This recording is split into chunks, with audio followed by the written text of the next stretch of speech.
Okay. So my duty or yours? Mine. Oh my God. So I think we're both in MTA. Yeah. Pretty similar, but you're in programming, so that's like more like TV kind of thing, right? So yeah, that's I'm doing some of the offline work, but also my duties mainly in Al Hakam.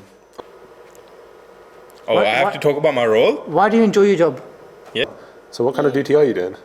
Press and media. Press and media, same. I guess both of us are doing the same duty. You can do mine as well. Yeah. You can be in the office more regular, maybe.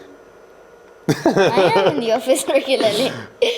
But the reason why I enjoy my duty is because working in the press office, we engage with people and we explain to them what the true Islam is, so especially the journalists and the media that come to Jalsa.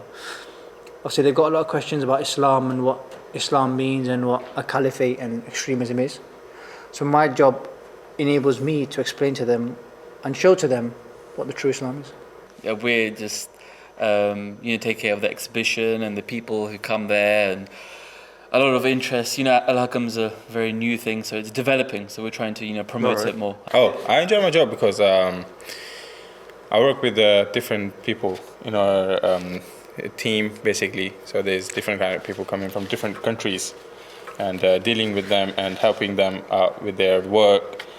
It's really amazing, and we learn so much more new stuff coming up. So yeah, it's really good. Interesting. Interesting, yeah, it is very interesting.